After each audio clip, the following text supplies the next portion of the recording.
le contrôle de notre vie. Néanmoins, l'anxiété, la peur, les troubles émotionnels et le chaos extérieur continuent de nous affliger. Lorsque nous lâchons cette illusion et renonçons au contrôle, nous créons un espace pour que la lumière du Créateur entre dans notre existence, éliminant toute obscurité. Nous acquérons la puissance des bénédictions qu'Abraham a reçues, nous insufflant le courage de confier au Créateur le contrôle de notre vie.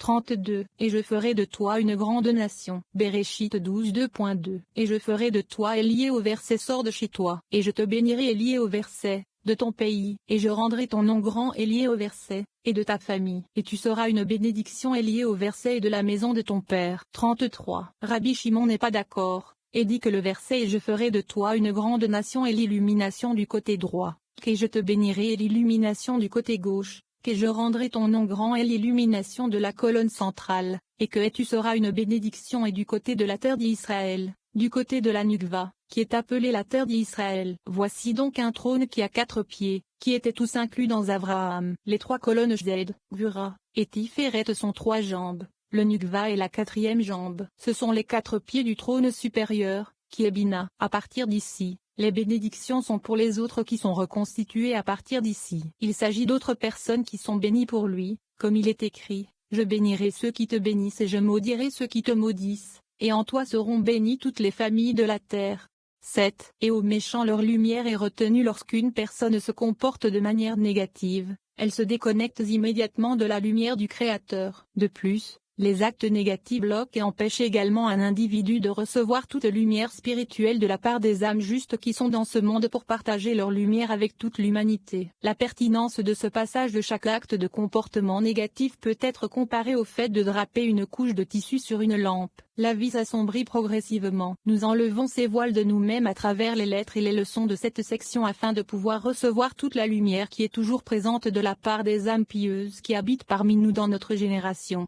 34. Rabbi Elazar était assis devant son père, Rabbi Shimon, avec Rabbi Yehuda, Rabbi Tchak et Rabbi Chizkiya. Rabbi Elazar demanda à Rabbi Shimon pourquoi il est écrit « Sortez de votre pays et de votre famille au singulier » puisqu'ils ont tous quitté Ur-Kasdim pour aller en terre de Canaan. Pourquoi n'a-t-on pas dit à Abraham qu'il devait aussi aller? 35. Térak était un adorateur d'idoles, mais puisque son désir de partir avec Abraham était réellement éveillé, et que, comme nous l'avons vu, le saint, béni soit-il, désire que les méchants se repentent, comme Térak a commencé à partir avec Abraham, pourquoi ne dit-on pas, va pour toi au pluriel? Pourquoi est-ce qu'il est dit va-t'en à Abraham seul? 36. Rabbi Shimon répondit que Térak n'a pas quitté Ur-Kasdim parce qu'il voulait se repentir et s'amender, mais seulement pour se sauver de tous les gens de son pays, qui voulaient le tuer. En particulier, après qu'ils aient vu qu'Abraham avait été sauvé du fournail de feu, ils dirent à Térak, c'est toi qui nous as trompés avec ces idoles, et ils voulurent le tuer. Parce qu'il avait peur d'eux, Térak s'en alla. C'est pourquoi, lorsqu'il arriva à Charan, il resta, comme il est écrit, Abraham partit donc, comme Hachem le lui avait dit, et Lot partit avec lui. Béréchit 12 2.4. Térak n'est pas mentionné dans ce verset. 37. Il a ouvert la discussion en disant, et aux méchants, la lumière est retenue, et le bras élevé sera brisé. Io 38. 16. Ce passage a déjà été expliqué. Néanmoins, et la lumière est cachée aux méchants s'applique à Nimrod et aux gens de sa génération, qu'Abraham a quitté, puisqu'il était leur lumière, le bras élevé sera brisé fait allusion à Nimrod. 38. Une autre explication du verset, et aux méchants, leur lumière est retenue, et qu'il s'applique à Térak et à sa famille, et que leur lumière est Abraham. Le verset ne dit pas la lumière, mais leur lumière, qui était parmi eux. Cela fait référence à Abraham qui était parmi eux et qui est parti. Et le bras élevé sera brisé s'applique à Nimrod, qui a trompé le monde entier pour le suivre. Et c'est pourquoi il est écrit, sors de là, afin que la lumière brille pour toi et pour tous ceux qui descendront à partir de maintenant et désormais. 39. De plus, Rabbi Shimon a ensuite discuté le verset suivant, et maintenant les hommes ne voient pas la lumière brillante qui est dans les nuages, mais le vent passe et les purifie. Io 37 2.21. Et maintenant, les hommes ne voient pas la lumière brillante. Quand cela s'est-il produit? Au moment où le saint, béni soit-il, dit à Abraham, sors de ton pays, de ta parenté et de la maison de ton père. Car après qu'Abraham les ait quittés, il n'était plus capable de voir la lumière. La lumière éclatante qui est dans les nuages s'applique à Abraham, parce que le saint, béni soit-il, souhaitait attacher Abraham à la lumière céleste et l'y faire briller. 40. Et le vent passe, et les purifie se réfère à Térak et à tous les habitants de sa ville, qui se sont tout repentis par la suite. Comme il est écrit, et les âmes qu'ils avaient faites à Charan Béréchit 12 2.5, ce qui signifie que les habitants de Charan se sont repentis. Le verset, et tu viendras chez tes pères en paix Béréchit 15h15, indique que Térak s'est repenti, car le saint, béni soit-il, n'aurait pas dit cela à Abraham autrement.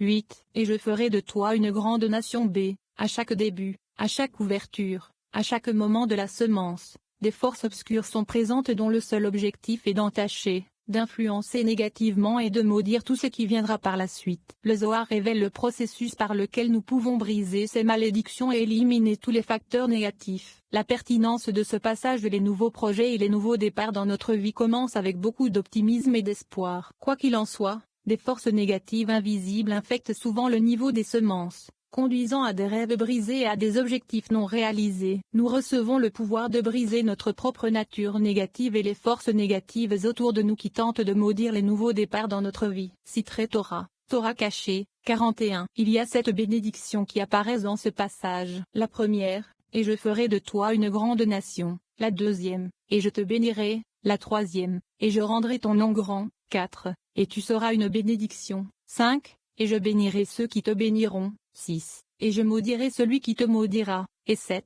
Et en toi seront bénies toutes les familles de la terre. Et après qu'il ait reçu ces 7 bénédictions, il est écrit, et Abraham s'en alla, comme Hachem lui avait dit. Cela signifie qu'il est descendu dans le monde, comme il lui a été ordonné de le faire. 42. Immédiatement, l'eau est allée avec lui. C'est le serpent qui a été maudit et qui a provoqué la malédiction du monde. Les Écritures appellent le serpent par le nom de l'eau, parce que l'eau signifie une malédiction araméen. Le serpent était maudit et a apporté la malédiction sur le monde. Donc il accompagne l'âme pendant son séjour dans ce monde. Et le serpent se tient à l'ouverture, afin d'induire le corps en erreur, comme il est écrit. Le péché se frotte à la porte Béréchit 4.2.7. Et c'est pourquoi l'âme ne commencera à remplir la mission qui lui a été commandée qu'après avoir accompli 13 ans dans ce monde. Car à partir de la 12e année, l'âme est éveillée pour accomplir sa tâche. C'est pourquoi il est écrit, et Abraham était âgé de 75 ans. Béréchit 12.2.4. Sovanti une valeur numérique réduite est égale à 7,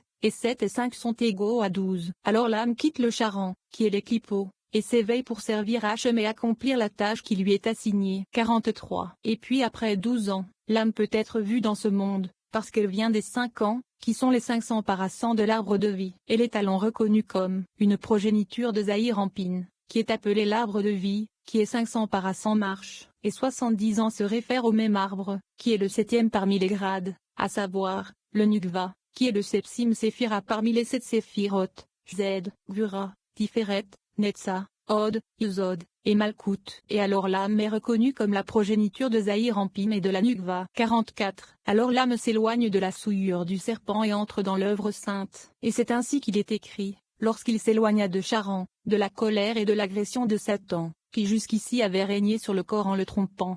45. L'orla, prépuce, règne sur l'arbre pendant 3 ans, que l'on appelle les années Orla. Chez l'être humain, les 13 premières années sont appelées les années Orla. Après que le corps a vécu ces années, l'âme est éveillée pour accomplir sa tâche sacrée. Elle reçoit alors le plein contrôle du corps et inspire la bonne volonté nécessaire pour vaincre le serpent. Et alors, le serpent ne pourra plus contrôler le corps comme il le faisait auparavant. 46. Comme il est écrit, et Abraham prit Sarai comme épouse. Béréchit 12.2.5. Sarah société anonyme femme fait référence au corps, qui par rapport à l'âme est comme la femelle envers le mâle. Et Lot, le fils de son frère fait référence au serpent qui ne quitte pas complètement le corps même après 13 ans, parce que l'attachement du corps n'est pas entièrement parti de celui-ci. Néanmoins, l'excitation de l'âme le frappe toujours, l'avertit et le réprouve, et le force à obéir afin qu'il ne puisse plus prendre le contrôle.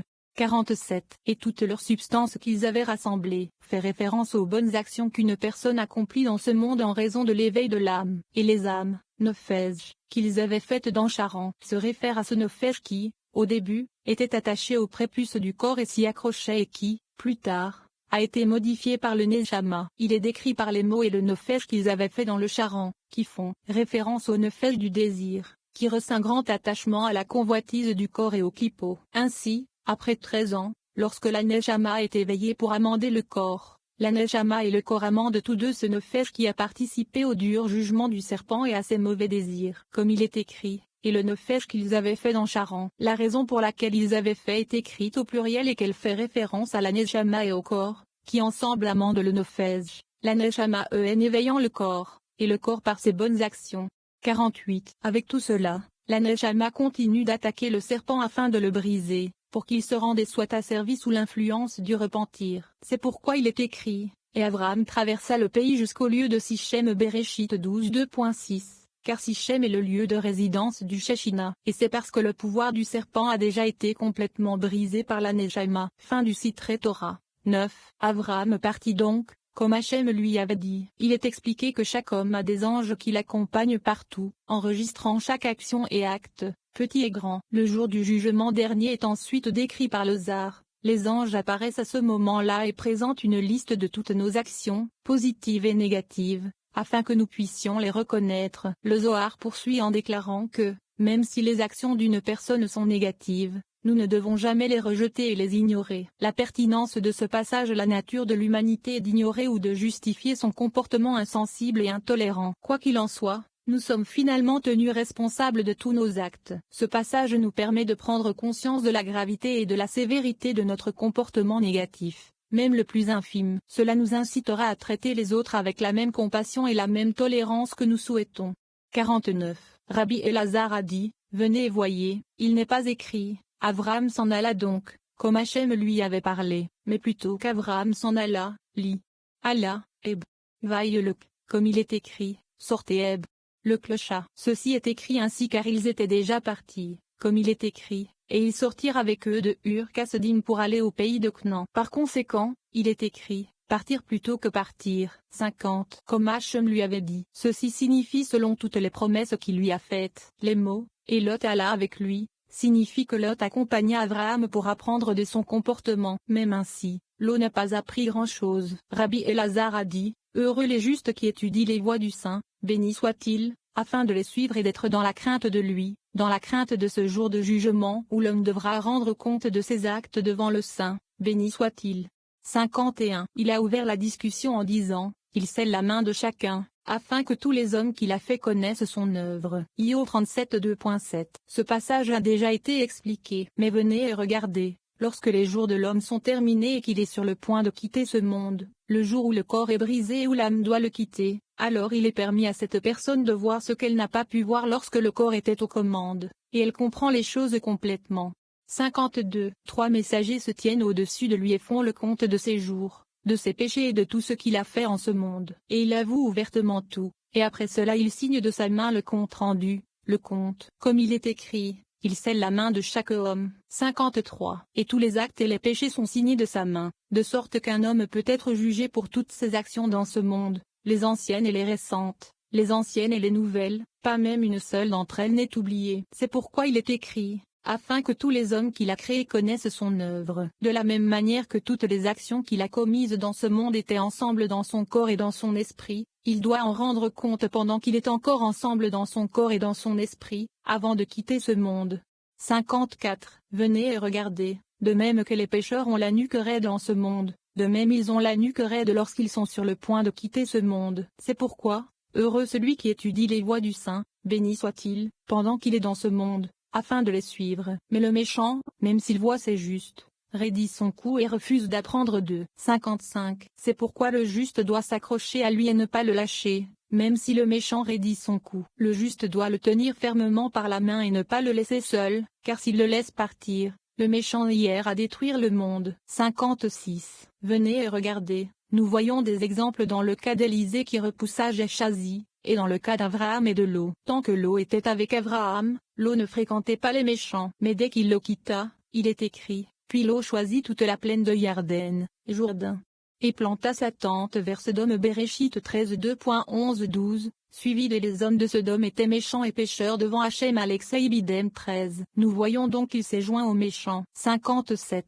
Rabbi Abba dit à Rabbi Elazar, vous avez noté qu'il est écrit, Abraham est parti, plutôt que Abraham est parti, car ils sont déjà partis. C'est bien, mais à la fin du verset, il est écrit, quand il partit de Charan. Donc le verset mentionne le départ, même s'il était déjà parti. Rabbi Elazar répond qu'il est écrit de Charan, mais que le départ principal était celui de la terre de son lieu de naissance, qui avait déjà eu lieu. Ce n'est pas la même chose que le départ de Charan qui est mentionné avec te faire sortir. Nous pouvons donc dire ici quand il quitta Charan. 10. Et Abraham prit sa femme Sarai,